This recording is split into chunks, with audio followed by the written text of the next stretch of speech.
বড়দের বিষয়ে কথা বলবো না, কারণ অনেকে আমাকে বেয়াদ্দপ বলবে। আমি শুধু এতটুকু বলতে চাই, একজন আরেকজনের বিরোধিতা করতে পারেন, এটা যার যার ব্যক্তিগত ব্যাপার। বিরোধিতা করুক, সমস্যা নেই। আল্লামা নুরুল ইসলাম অলিপুরি, আল্লামা মামুনুল হকের বিরোধিতা 24 ঘন্টা করতে পারেন, কোনো সমস্যা নাই। এতে কারো কিছু আসেও না, যায়ও না।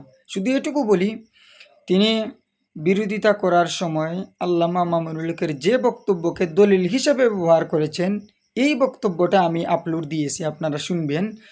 এই বক্তব্যর ইস্যুতে এই কথাগুলো এগুলো হয় না, এই দলিল উনার হয়নি। উনি বিরোধিতা করেছেন, সমস্যা নেই, উনার কিছু যায়ও না, আসেও না। শুধু এটুকু বলবো, এই পুরো বক্তব্য আপনারা শুনবেন। এই বক্তব্যটা কিন্তু এই সমালোচনার দলিল হিসেবে গ্রহণ কেউই করবে না, যারা বুঝে তারা করবে না। বাস, আমি আর কথা বললাম না বড়দের বিষয়ে, এখানেই আমি থামলাম। একটা আকীদার সংশোধন হইতে হবে, এবং সেটা উম্মার আকীদার সংশোধন হইতে হবে। এটা সালাফিদেরও সংশোধন হইতে হবে, হানাফিদেরও সংশোধন হওয়া লাগবে, সুন্নিদেরও এই আকীদার সংশোধন হওয়া লাগবে, দেওবন্দীদেরও এই আকীদার সংশোধন হওয়া লাগবে, আহলে হাদিসদেরও এই আকীদার সংশোধন হওয়া লাগবে। গোটা দুনিয়ার সকলের এই আকীদার সংশোধন না হওয়া পর্যন্ত মুসলমানদের মুক্তির পথ তারা খুঁজেই পাবে না। সেই আকীদাটা হলো, মুসলমানদেরকে একটা আকীদা ধারণ করতে হবে। সেই আকীদার নাম হলো আল আকীদাতুল জিহাদিয়া। খুব সেনসিটিভ কথা, সেটা হলো নিজেদের আকীদাকে সংশোধন করতে হবে। কি সংশোধন করতে হবে? আকীদা বললেই তো কিছু মানুষ মনে করে যে সালাফিরা যে আকীদা শিখায়, তাওহীদের আকীদা। আমি জানি না যে এই পর্যন্ত এই আকীদার মধ্যে তেমন কোনো পার্থক্য সালাফি, হানাফি, শাফি, হাম্বলি, মালিকি আকীদা নিয়ে যে এত গর্জন আর এত আলোচনা। কি আলোচনা! শেষ পর্যন্ত আলোচনায় গিয়ে তারা আল্লাহকে আরশে আছে, আল্লাহ সব জায়গায় আছে, এরকম এমন কিছু সূক্ষ্ম আলোচনার মধ্যে গিয়ে তারা আকীদাকে ঢুকায়। এইরকম আকীদার সংশোধন নয়।